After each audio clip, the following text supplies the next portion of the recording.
हितेश काका, हे सगळं नका करू, हे सगळं चांगलं नाहीये. हे द्या जनार्दन काका. काका तुम्ही सुद्धा हे करू नका. सगळं प्रचंड देवने हे जाणून बुजून केलंय. जोखू काका, काकीचं ऐका ना. हे सगळं नका करू. हितेश काका तुम्ही वेडे झालेत का?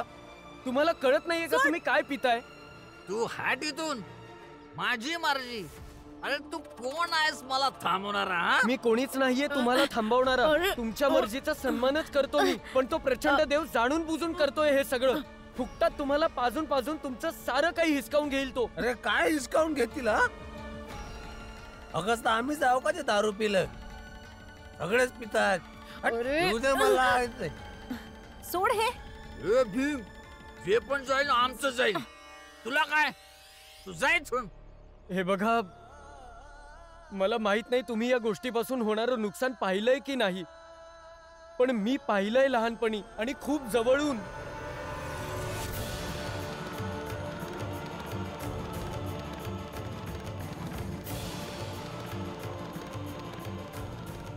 इतकं थांबवत होते तुला की दारू नको पिऊ, पण तू आमचं काय बी ऐकलं नाही. अरे देवा, काय होऊन बसलं. खूप नुकसान होतं, दुखवटा होतो. हे रमायक, तू या भीमाला घेऊन जा.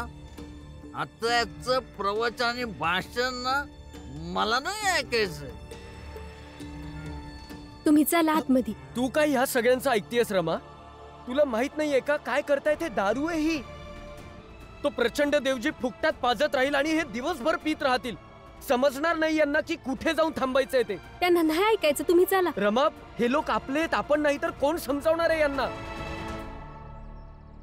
तू समजण्याचा प्रयत्न का नाही करतेस? तो प्रचंड देव दारूचं व्यसन लावून बर्बाद करेल या सगळ्यांना. जाऊ द्या ना, त्यांना जे करायचं ते करू द्या की. कसं करू देऊ? तुला माहितीये प्रचंड देव काय म्हणाला बाहेर जाऊन? हेच म्हणाला की भीमराव, तू तुझ्या जातीला बनवू इच्छितो आणि मी तुझ्या जातीला जशी आहे तशीच ठेवण्याचा प्रयत्न करतो. आणि हीच आपली लढाई आहे. आणि हीच गोष्ट मी तुला आणि या सगळ्यांना समजावण्याचा प्रयत्न करतोय, पण ना तू समजून घेतेयस ना हे लोक. तुम्ही आधी आरामात इथं बसा, बघू बसा. आणि प्रत्येक गोष्टीवर असं चिडत नका जाऊ तुम्ही. आत्या, तुम्ही समजवा नाही ह्यांना. भीम, रमा बरोबर बोलते. बघ, कदाचित आत्या त्यांना ही गोष्ट समजणार नाही. थोड्या वेळाने रात्री त्यांना समजवण्याचा प्रयत्न कर, तेव्हा ते समजतील. आता शांत हो पोरा, पोरा शांत हो. रमा, जा भीमसाठी थोडं जेवण घेऊन ये. पण आत्या, मी तर हे... आत्याला हे तर विचार की कशी आहे आत्या, दुखणं कसं आहे तुझं?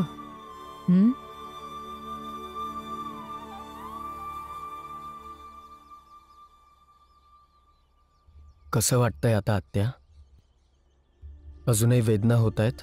जिला तुझ्यासारखा भाचा असेल तर तिला वेदना कशा होऊ शकतील? लई नशीबवान आहे मी की मला तुझ्यासारखा भाचा मिळालाय.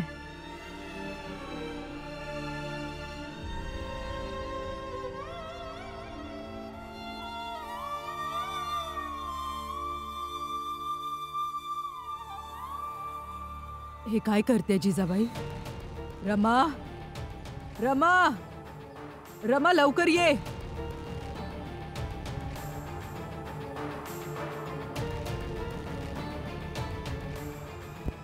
रमा, हे काय करताय तुम्ही? आमच्या हिश्श्यात हात. चुप.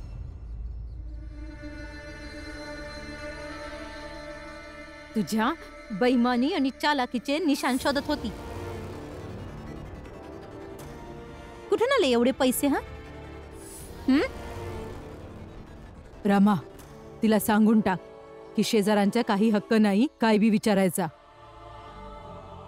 मला माहित आहे की तुम्ही किती संघर्षात जगत आहात. हे काही पैसे आहेत, तुम्ही ठेवून घ्या. आमची श्रद्धा आणि विश्वास समजून ठेवा. आई ह्या सगळ्या विश्वास नाही ठेवणार, त्यामुळे सांगून मी काय फायदा? काहीतरी विचारतेय मी. आता गप्प का? कुठून आले एवढे पैसे? आले कसे बी.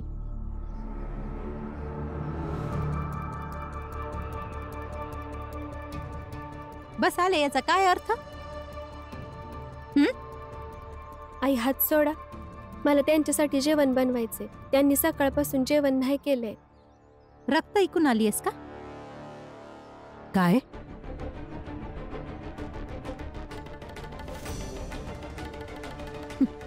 माहित होतं मला. रक्त शिकलं असेल म्हणून असं एवढे पैसे मिळाले, म्हणून हे समजा आलं. अजून खाऊ घाल.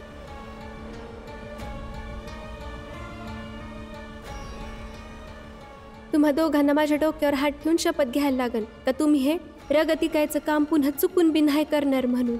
नाही विचार करणार.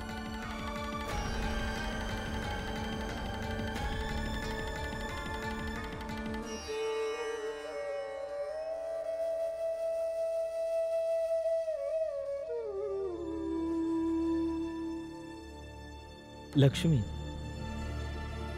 जगात किती वेगवेगळ्या प्रकारचे लोक असतात. एका घरात पण वेगवेगळे लोक असतात. एक आई जी आपलं रक्त विकून आत्याला बघते आणि एक जिने स्वतः आत्याला बाहेर काढून टाकलं आणि आता लांब उभी राहून स्वतःचं रक्त जाळून घेते. मी मी मी का माझं रक्त जाळू? आणि हा काढला आम्ही त्यांना. मी नाहीये तुमचा भाऊ आणि त्याच्या पत्नीसारखी इतकी मान नाही बनू शकत मी.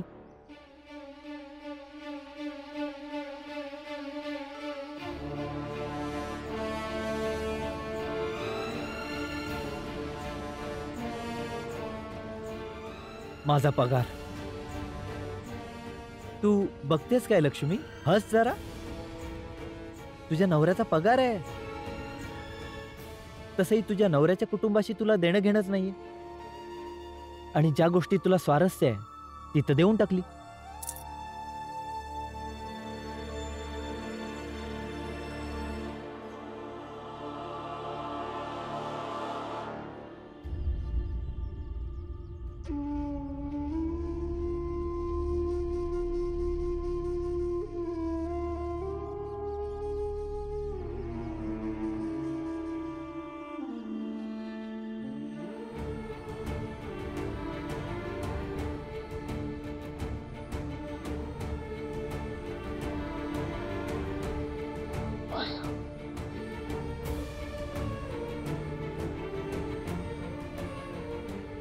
भीमपोरा, आज आपल्या दोघांमध्ये जो वाद झाला त्याला घेऊन तू काय विचार करतोयस आणि मी काय विचार करतोय सांगू शकतोस? माझं बोलणं ऐक भीम. ते काम मला नाही करायचंय. मी तुमचं म्हणणं समजतोय बाबा, पण तुम्ही माझं म्हणणं समजून घेत नाही आहात. तुझा हा संघर्ष पाहून मला पण त्रास होतो. याचप्रमाणे तू पण स्वतःला सांभाळ आणि मला माझा संघर्ष करू दे. मला असं वाटतं बाबा की आपण दोघं एकसारखाच विचार करतो. काही वेळेपर्यंत मी तुमच्याशी असहमत होतो. असहमत काय झालो, परिस्थिती वरचढ झाली आणि आपल्या इच्छेच्या विरोधात जाऊन मी नगरपालिकेत नोकरी करायला लागलो. पण तुमचं बोलणं ऐकून असं वाटतंय की तुम्ही योग्य होता आणि मी चुकीचा. हे बघ पोरा, माझी एक गोष्ट आयुष्यभर लक्षात ठेव. सुविधा देणाऱ्या निर्णयांमध्ये नक्कीच परत विचार केला पाहिजे. कारण आराम माणसाला दुर्बळ बनवतो आणि दुर्बळ माणसाची स्वप्न कधीच मोठे होऊ शकत नाहीत.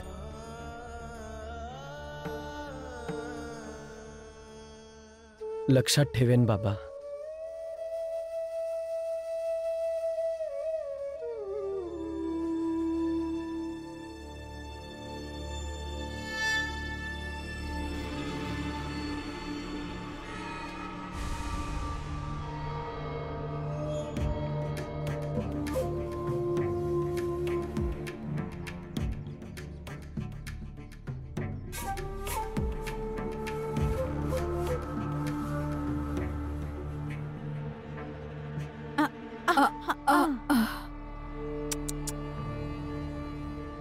मी तर इचरलेच होते ताई की तुमच्या पायाला लागलं आहे.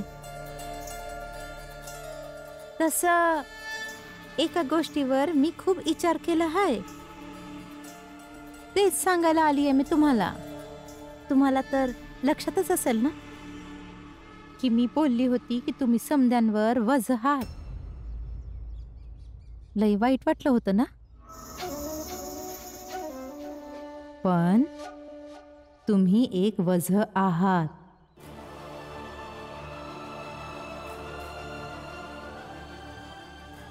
आज पुन्हा रमाला आपलं रक्त इकावं लागलं, कारण ते समद आणता येईल जे डॉक्टरनं सांगितलंय तिला. पण मी तर ऐकलं होतं की रमाने शपथ बिपत खाल्ली होती की पुन्हा कधी रक्त ऐकणार नाही. पण बिचारी, तिला रक्त ऐकावं लागलं तुमच्यासाठी, तुमच्या गरजा पुऱ्या करण्यासाठी.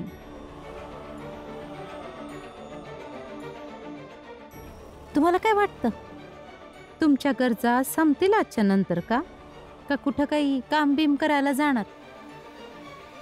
पण ते तर होणार नाही ना तुमच्याकडनं, कारण तुम्ही तर अशा लाचार पडले आहात. म्हणून बिचारा रमाला पुन्हा पुन्हा आपलं रक्त ऐकावं लागणार, जसं तुमच्या भावाने ऐकलं होतं.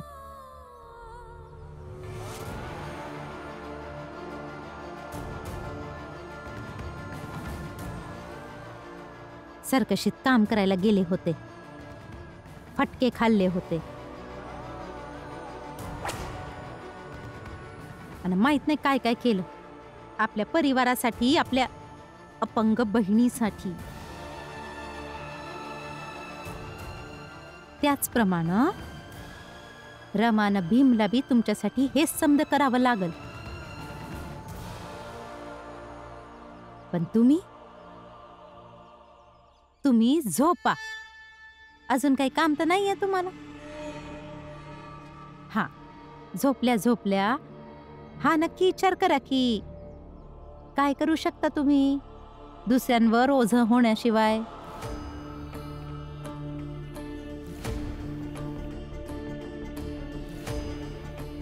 आणि हा, तुम्हाला तर दुसऱ्यांना सल्ला देण्याशिवाय आणि समजवण्याशिवाय काहीच येत नाही.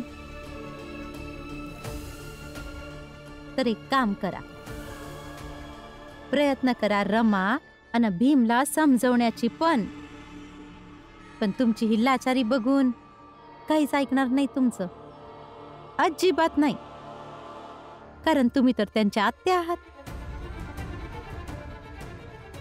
आणि असंच बिचारे भीम आणि रमा जीवनभर तुमचं वझ वाहत राहते, आणि त्यांच्या स्वतःचा कधी संसार नाही बसू शकणार. ते बी आपल्या भावाप्रमाणे आणि माझ्याप्रमाणे आपलं अख्खं जीवन तुमच्या सेवेत घालवतील, आणि असंच जाईल त्यांचं जीवन. कारण तुम्हाला सवय लागली आहे दुसऱ्यांवरती वजन होण्याची. आधी आपल्या भावावर, मग माझ्यावर, मग आपल्याच भावाच्या मुलावर आणि सुनेवर. कसलं लाचार जीवन आहे तुमचं.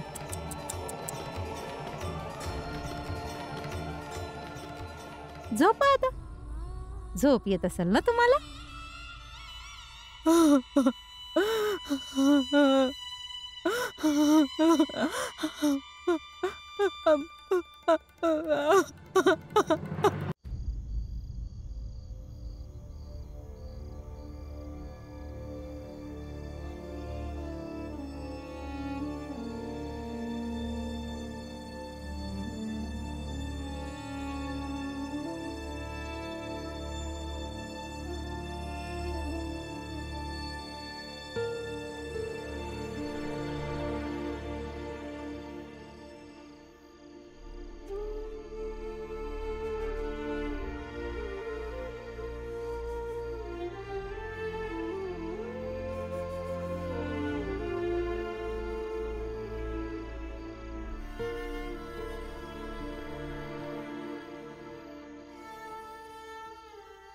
आज पुन्हा रमाला आपलं रक्त ऐकावं लागलं तुमच्यासाठी, तुमच्या गरजांना पूर्ण करण्यासाठी.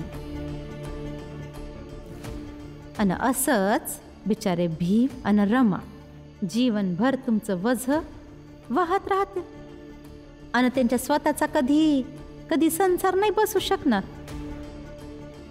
कारण तुम्हाला सवय लागली आहे दुसऱ्यांवरती वझ होण्याची. आधी आपल्या भावावर, मग माझ्यावर, मग आपल्याच भावाच्या मुलावर आणि सुनेवर.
लई दूर निघून जाते मी, लई दूर निघून जाते. भीम आणि रमाचं जीवन बर्बाद नाही होऊ देणार मी. मग मला आता जेवढा भी त्रास व्हायचा होय, पण त्यांना मी काही बी नाही होऊ देणार.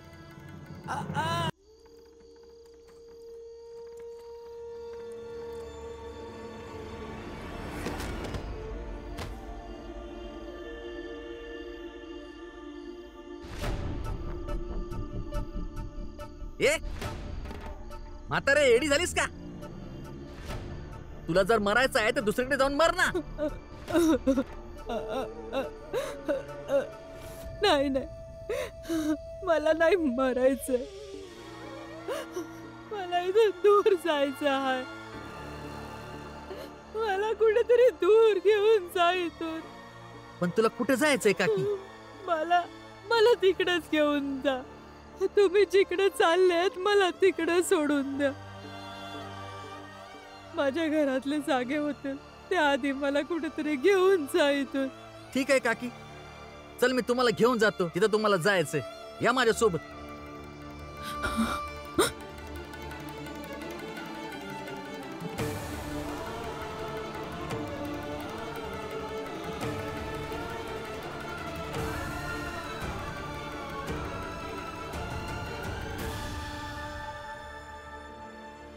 ऐका ऐका, उठा ना.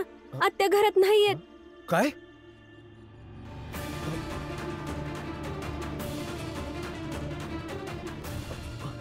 आत्या कुठे गेली? आत्या माहित नाही, सकाळी सकाळी कुठे गेल्या. बघा, मी तुम्हाला समजांना आधीच सांगितलं होतं की यानंतर ताईचं जे काही होईल त्याच्याबद्दल तुम्ही मला आणि लक्ष्मीला काही नाही विचारणार. मला तर माहीतच नाही की ताईला काय झालं, कुठं निघून गेली. आमच्यासोबत तर नाही राहत होता ना त्या. या दोघांना विचारा, कदाचित यांना माहित असेल की यांची आत्या कुठं गेली ते. वा भीमराव वा, आपल्या आत्याला तर सांभाळू शकला नाहीस आणि समाज सुधारायच्या गप्पा हाणतोस.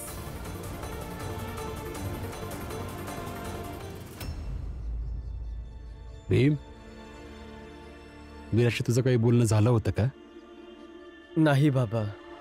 रातच्याला मी स्वतः त्यांना औषध खाऊ घातलेलं, मग त्या झोपल्या बी होत्या. माहित नाही सकाळी सकाळी कुठे गेल्या.